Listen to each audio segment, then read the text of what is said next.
ABP Ganga, खबर आपकी, जुबान आपकी। भारत मना रहा है 72वां गणतंत्र दिवस। विशेष पैनल हमारे साथ स्टूडियो में मौजूद है, लेकिन इससे पहले हम लखनऊ की तस्वीरें आपको दिखा रहे हैं। लखनऊ से जो तस्वीरें हमें मिल रही हैं, आज किस तरीके से अलग अलग राज्यों की राजधानियों में गणतंत्र दिवस मनाया जा रहा है। और ये लखनऊ से सीधे आप तस्वीर देख रहे हैं, जहां पर सभी अधिकारी उपस्थित हैं। बिल्कुल, ये आप सीएम योगी मंच पर सलामी लेते हुए, पुलिस अधिकारी उनको सलामी देते हुए और वो सलामी रिसीव करते हुए, ग्रहण करते हुए, स्वीकार करते हुए। लखनऊ से तस्वीरें सीधी आपकी स्क्रीन पर, और संबोधित करने जा रहे हैं मुख्यमंत्री योगी आदित्यनाथ वहां पर मौजूद लोगों को। कोविड काल में, कोरोना काल में ये गणतंत्र दिवस समारोह, सभी के चेहरों पर मास्क, सोशल डिस्टेंसिंग का हर संभव तरीके से पालन करने का प्रयास। देश के 72वें गणतंत्र दिवस के अवसर पर मैं आप सभी प्रदेशवासियों को हृदय से बधाई देता हूं। हम सब जानते हैं कि आज ही के दिन 1950 में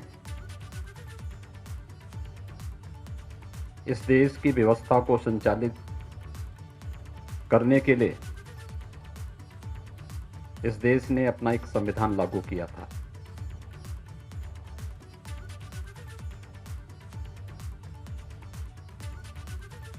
भारत को दुनिया के अंदर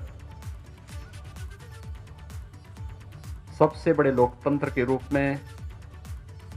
स्थापित करने,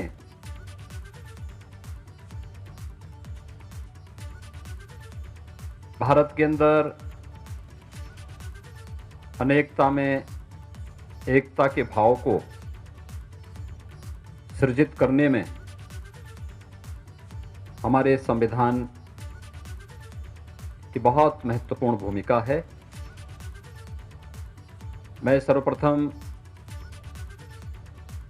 72वें गणतंत्र दिवस के अवसर पर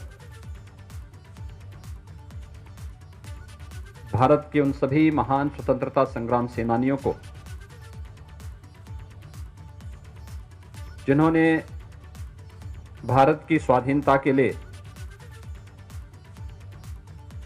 अपना सर्वस्व न्यौछावर किया था, आजादी की लड़ाई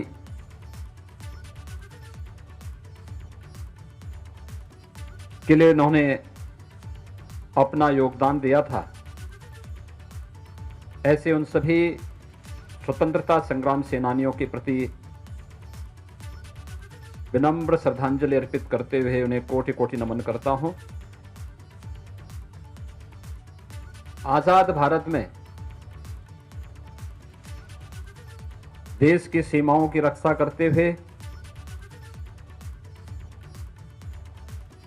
देश के अंदर आंतरिक सुरक्षा की स्थिति को सुदृढ़ बनाते हुए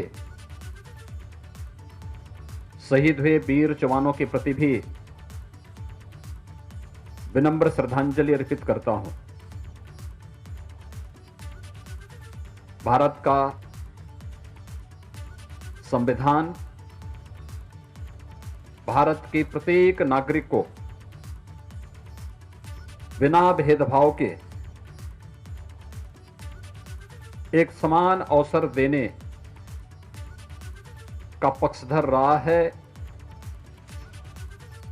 और आजादी के बाद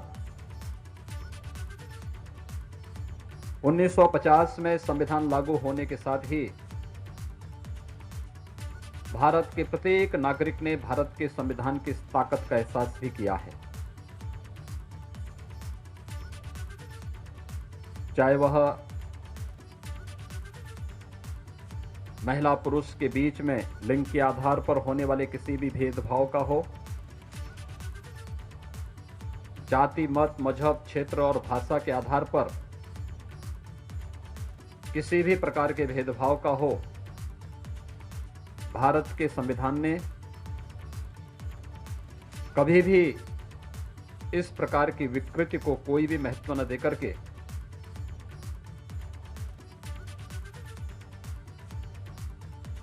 देश के अंदर भले ही जातियां अनेक हों, उपासना विधियां अनेक हों, मत और मजहब के आधार पर लोगों की धार्मिक और उपासना विधियां अनेक रही हों, खान पान, रहन सहन, वेशभूषा अलग अलग रहा हो, लेकिन अनेकता के बावजूद उत्तर से लेकर दक्षिण तक, पूरब से पश्चिम तक अगर पूरा भारत एकता के सूत्र में बंधा है तो भारतीय संस्कृति, भारतीय परंपरा और हजारों वर्षों की उस महान विरासत को समेटे हुए भारत के संविधान, इसमें एक बहुत महत्वपूर्ण भूमिका है। अपने संविधान के प्रति श्रद्धा और सम्मान का यह भाव प्रत्येक नागरिक का दायित्व बनता है। जो संविधान हमें सम्मान के साथ जीने, आगे बढ़ने का अवसर दे रहा है, उस संविधान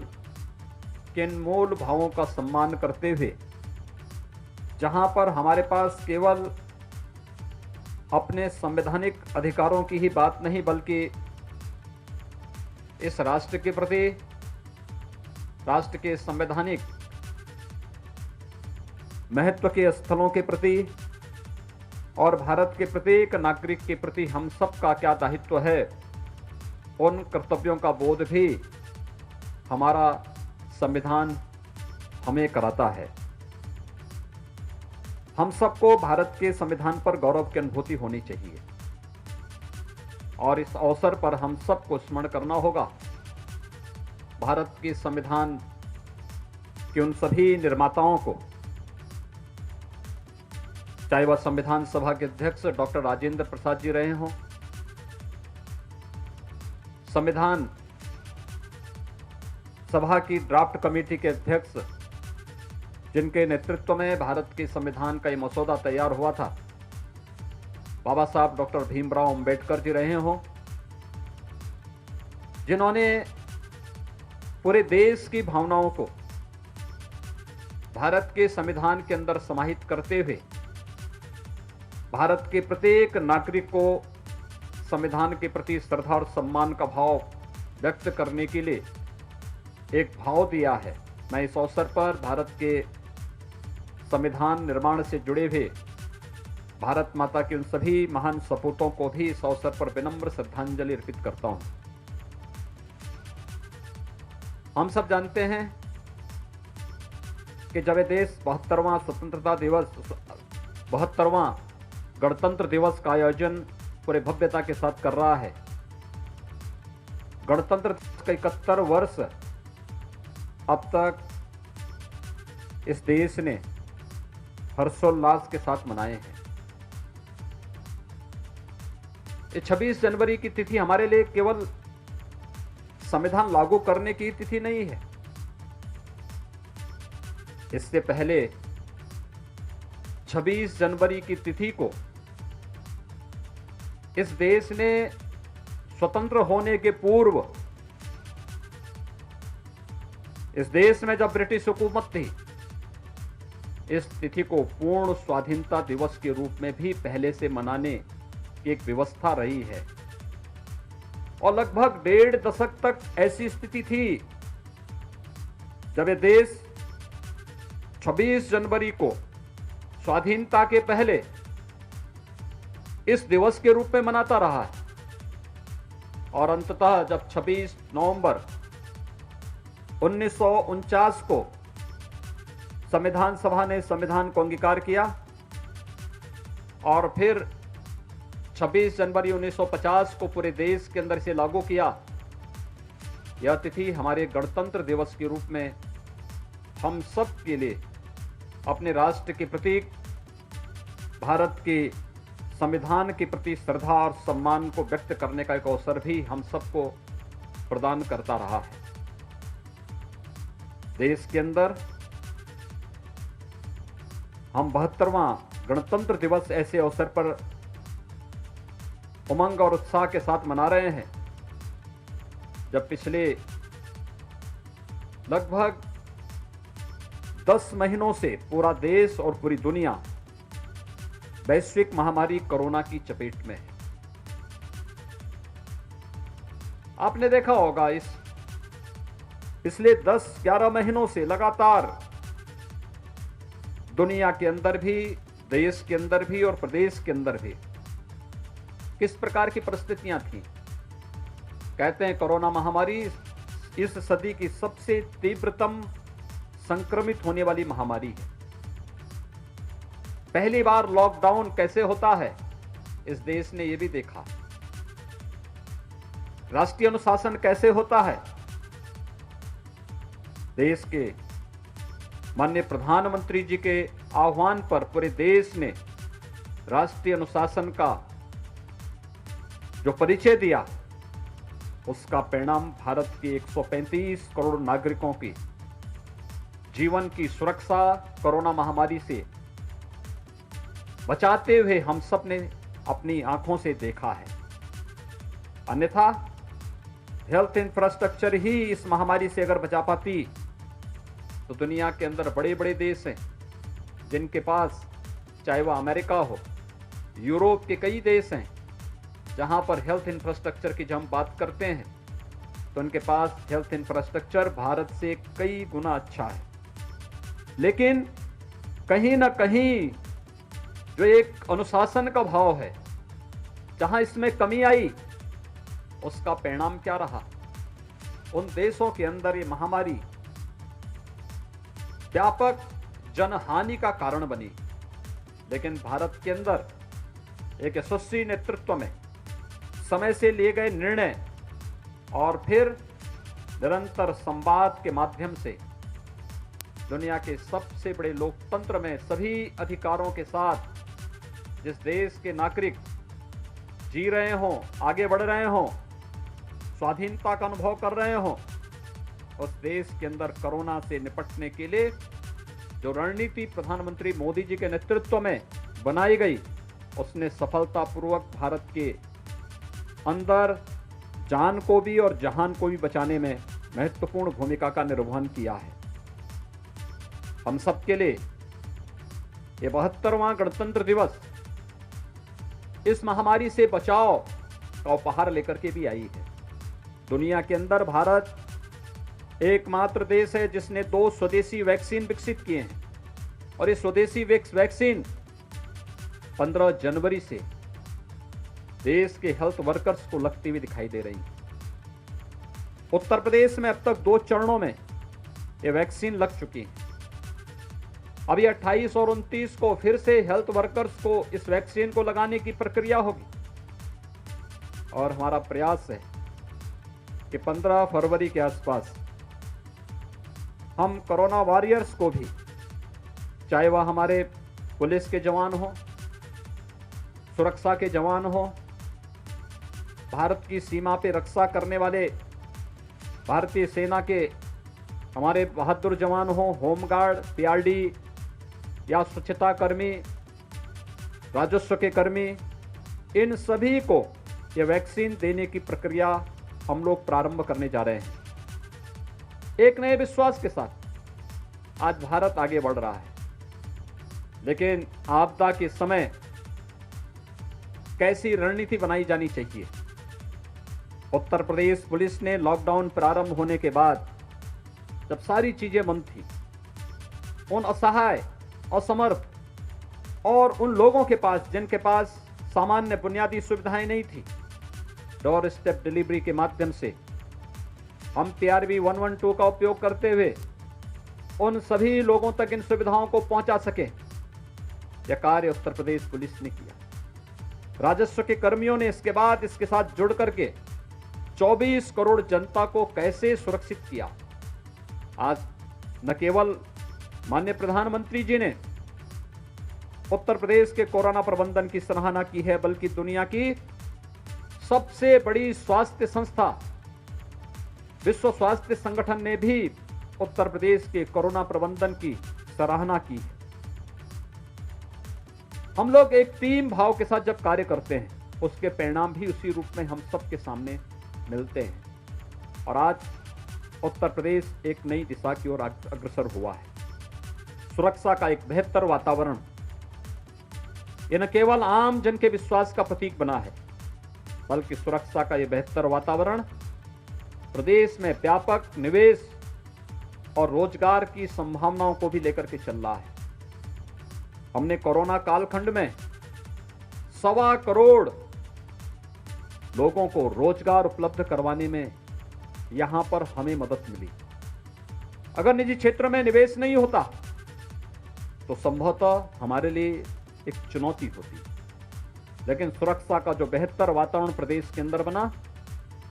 उसका परिणाम है वह जनविश्वास का प्रतीक बना।